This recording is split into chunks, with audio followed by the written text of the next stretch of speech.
Okay, counseling or supportive services for kids with anxiety disorders under 504, not special education. Schools say that they cannot offer these services. That is not true. All right, under 504, let me start here. 504 is equal access and accommodations. Okay, that's what it is.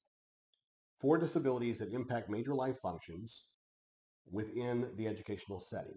Okay, that's how you qualify for a 504 in a very simple way.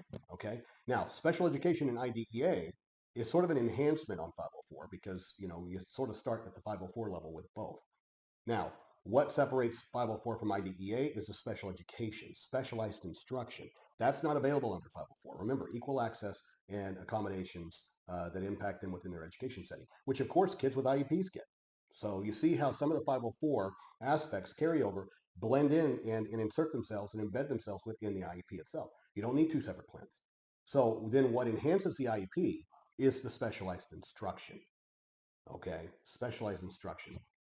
Now, with regards to the 504, in order for the child to have equal access and accommodations that are on parity with their peers with regards to equality of opportunity, then at that point, yes, you can make an argument that in order for them to do that, they need a behavior plan, for example, or they need occupational therapy services, or they need counseling.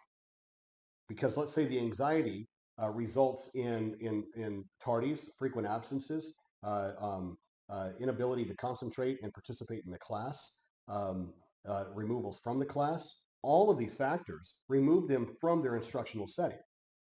Now they're not like their general education peers or their neurotypical peers, are they?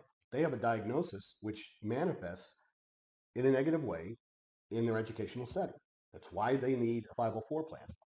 What do we need to do as a 504 team in order to help address those issues through the course of, let's say, counseling, so that we can mitigate the impact of the disability on the child? It's just not about medication all the time, guys. And I know that that's what schools want to go with.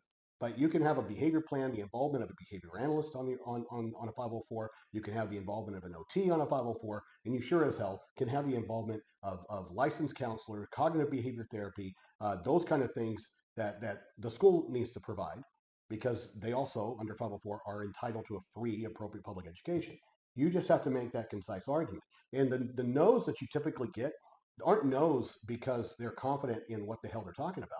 Most of these no's are because they don't know, and it's just ignorance. It's ignorance clothed in the power of government, to where people go, oh, they said no, but they work for the school, so they must be right. No, guys, they don't train these people efficiently or correctly or appropriately to know half the stuff that comes out of their mouth. And so much of this stuff is just an accidental error on their part. It sounds confident, and so yes, it is confident ignorance on display.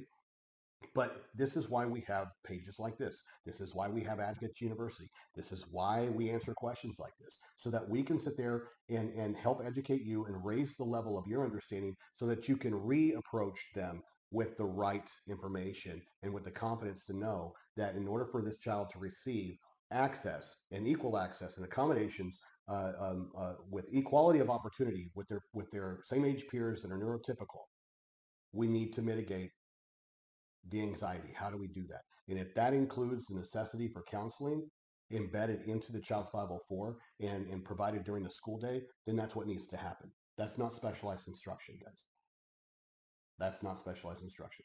What we're doing is we're helping reduce the child's anxiety response so that they can remain in the classroom and have equal access, same as their peers.